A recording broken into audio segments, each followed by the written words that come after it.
Good morning and welcome to another episode of Research Fantasy Presents our NBA DFS Fantasy Baller Edition for Friday, May 19th. The 19th already. I cannot believe where we are at right now in the year.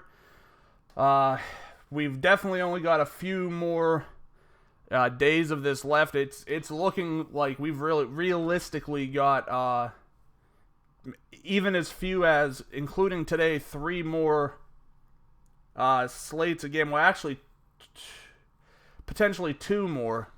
Anyway, we're down to just 2 games because we're in the Eastern Conference Finals, the Western Conference Finals. The Eastern Conference Finals plays on Friday night. We are still in Boston. Like I said in the article, the score of that game is very misleading, as it has been for a lot of the games in the playoffs this year. You see that the gap was, 12 or 14 points maybe by the time everything finished up. But the game was much different than that. The Celtics really don't have an answer for LeBron, and it's not necessarily that they don't so much have an answer for LeBron and Love. But what it comes down to is, like I've said in the articles for the past month, when it comes to the Celtics, it's going to be completely dependent on Isaiah Thomas and Al Horford. And both of them shot an abysmal percentage. I think Horford maybe 4 for 11, Isaiah 7 for 19 or something like that. Just not a good shooting percentage. That's not going to carry you to where you need to go. I also believe that that's not going to be consistent. But let's hit the Cavs because they're pretty easy. For me, it's option 1 is going to be LeBron James. Option 2 is going to be Kevin Love. Option 3 is going to be Kyrie Irving. I'm sure in this series he'll have his chance to perform well. And then it's Tristan Thompson because they really don't have anyone to body up against him.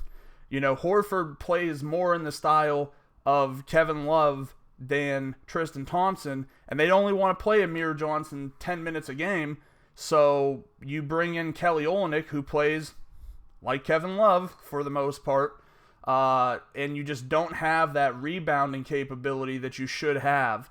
So for me, I'm sticking with those 4 players. Is there a shot someone else could come through with a big game? Absolutely. I mean, and let's refine big game.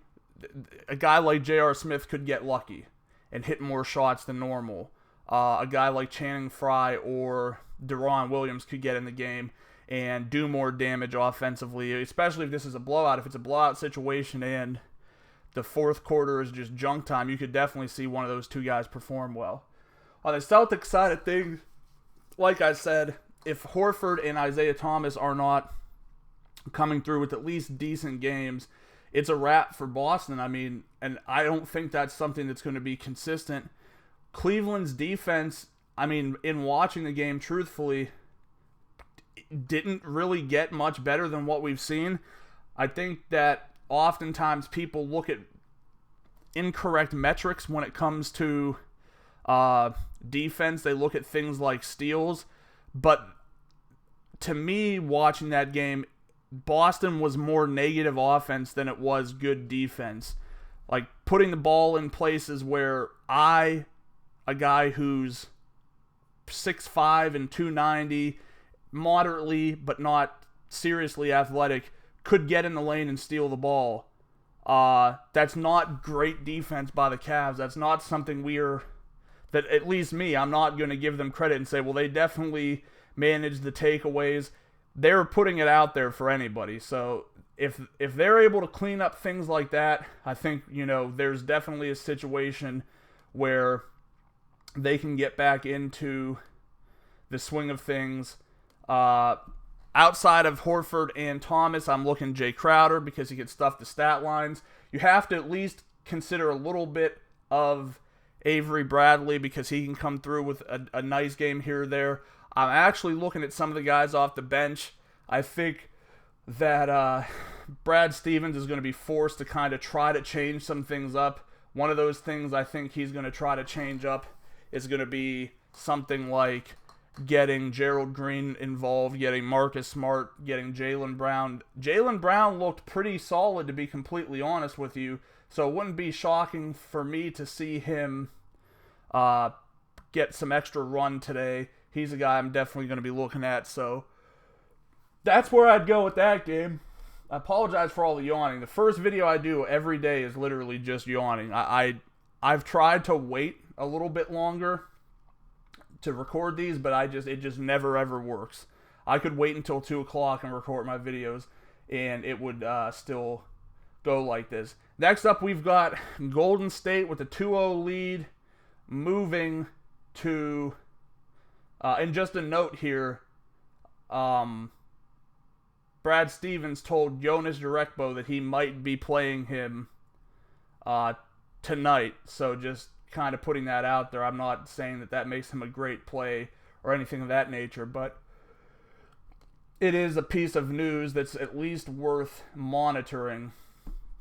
Moving on from there, we've got the Warriors up 2-0. Now the game switches to San Antonio.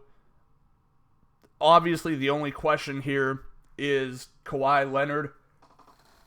My take on this is that if Kawhi does not play, I don't care what Greg Popovich told to LaMarcus Aldridge about him needing to pick up and play more offense.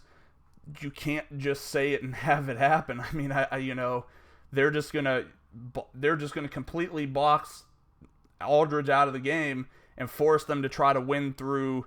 No offense to these guys, but Patty Mills, Pau Gasol, Jonathan Simmons, guys that are doing well, maybe, but just aren't the caliber of talent, and thus the likelihood of succession is much lower. Pau is, but he's just not. Popovich wants to rotate his guys every 20 minutes, keep them on the floor 20 minutes a game.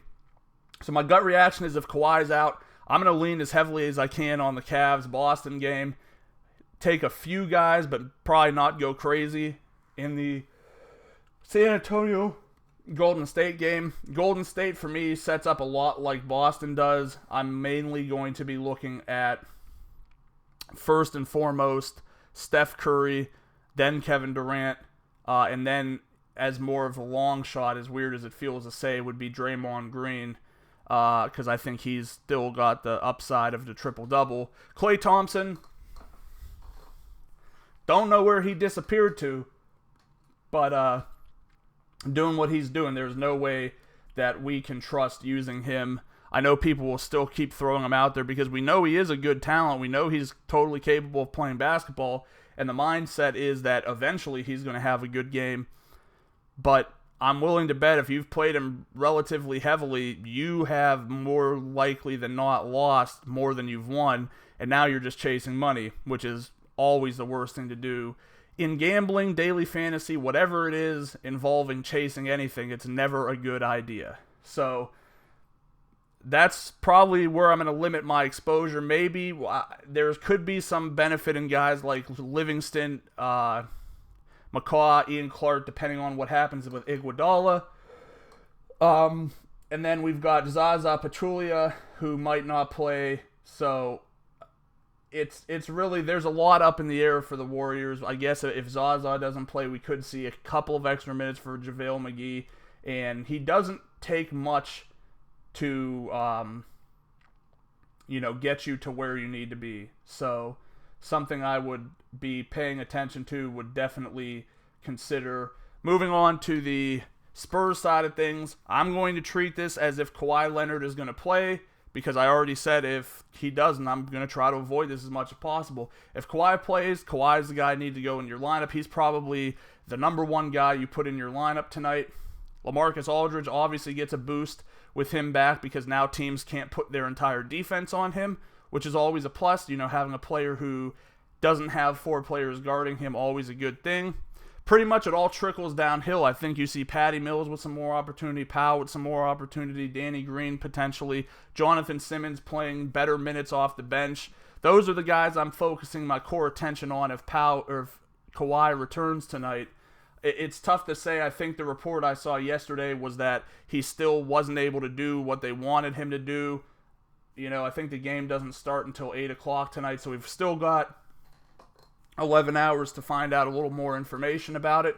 But that's my gut reaction. Really, in brutal honesty, we're getting to the point where it's not as much skill as a lot of people want to believe it is to play in these two slates, because it's the same teams, and skill would dictate that you're able to use statistic to determine which guy's going to have a big game. But if they keep playing the same players and it's somewhat enough of different results every night, it just takes a lot of the true skill out of things. Plus, the playoffs are a completely different animal as it is. You're constantly going to see starters playing over 40 minutes. So, in some respects, I'm kind of waiting for this to wrap up. I really want to put some big-time effort into establishing some strong off-season content for the NBA. I never put this in our videos, but we're going to be, I don't know if expanding is the right word, but if anybody who listens to this has a passion for fantasy, wants to talk about potentially some opportunities writing for the site, you can always feel free to shoot me an email at host@researchfantasy.com. If you just want to talk the sport, leave a comment. Hit us up on Facebook or Twitter at Research and Win on Twitter, Research Fantasy on Facebook. Make sure to thumbs up the video below, subscribe to our YouTube channel, and we will see you again tomorrow.